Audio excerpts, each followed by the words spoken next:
Então, pessoal, é verdade.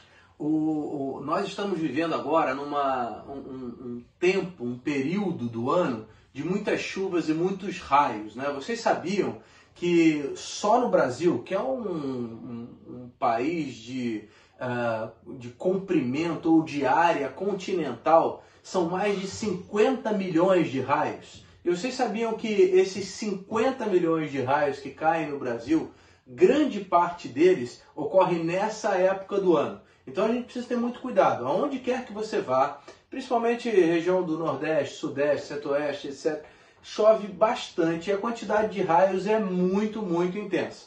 Uma coisa importante a se falar é que das 50 mortes de raio por ano documentadas no mundo inteiro, uma acontece no Brasil. E, na maioria das vezes, é também nessa época que ocorre. Então a gente precisa ficar atento, porque além do raio, além da chuva e etc., tem a questão das enxurradas e etc. Todo mundo está vendo aí a questão das enxurradas, a enxurrada lá, a chuva que provocou esse acidente horrível lá no Capitólio, em Minas Gerais, nesse último final de semana, provocando mortes e tudo mais. Então, muito cuidado com as chuvas. Às vezes a chuva ela está distante, ela chove num local onde as montanhas, você está próximo daquele local ali e de repente o que você vê é uma enxurrada de água. Aqueles que viram o vídeo do Capitólio e etc. puderam perceber que a mudança da água, a mudança do volume de água que desce na cachoeira, ela é muito rápida. Em segundos esse volume de água muda. Então a gente precisa estar muito atento com relação a esse detalhe, tá bom?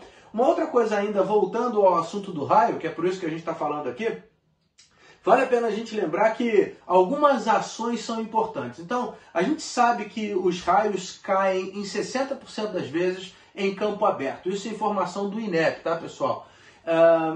Cerca de 40, talvez um pouco menos, 30 e pouco por cento acabam acontecendo em alguma área de campo aberto ou não, mas que tenha árvores, etc. Então, não se proteja debaixo de uma árvore única em um campo aberto, porque essa árvore, ela pode servir como um para-raio, por exemplo. O para-raio, inclusive, é uma das medidas essenciais que você deve pensar em fazer se na sua área acontecem muitos raios. Se na sua casa não tem para-raio, etc., ou no seu condomínio, pense em colocar ou juntar as pessoas do seu condomínio, do prédio, etc., para colocar um para-raio, tá? Porque isso é uma medida de segurança e que você, além de salvar a vida e etc., não deixando que o raio caia em outras áreas próximas também, você ainda acaba obtendo uma economia com relação a materiais eletrônicos dentro de casa, ou geladeira, ou eletrodomésticos e assim sucessivamente, tá bom? Por causa da descarga elétrica.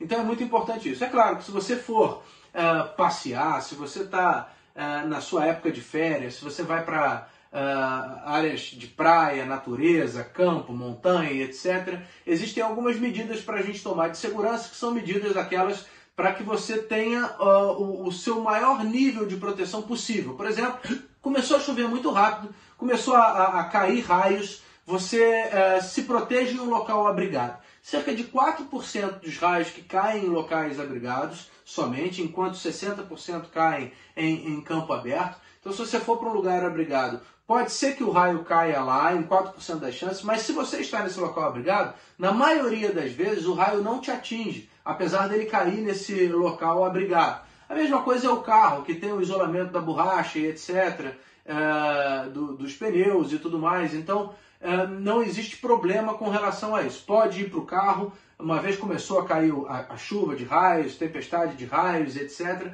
pode se proteger no carro sem o menor problema possível. O ideal é ficar longe das janelas, dentro de um ambiente onde seja um ambiente de construção, o que é assim a melhor proteção possível que você pode ter, tá certo? Uma outra coisa importante também é quando você percebe que você está no campo, começou a chover, começou a ter raio, aquela distância entre o raio, né, o barulho do raio e o relampejo do raio, né, ele primeiro tem o relampejo, depois tem o barulho.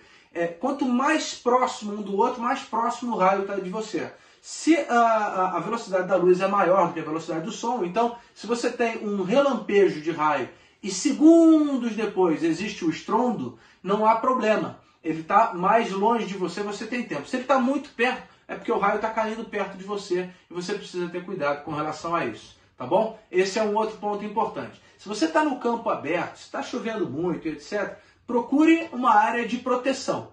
Se não existe essa área de proteção, você pode adotar aquela posição de proteção. Você se desvencilha da sua mochila, que eventualmente tenha um aro de ferro, aquelas mochilas de longas caminhadas e etc.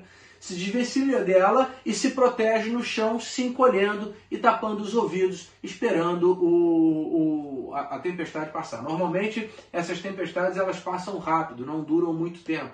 Inclusive a tempestade de raios também. A Sociedade Brasileira de Atendimento Integrado ao Traumatizado, no seu site, disponível para toda a população, tem disponível lá um guideline, um guia sobre como você deve se comportar em raios, dentre outros guias que existem lá.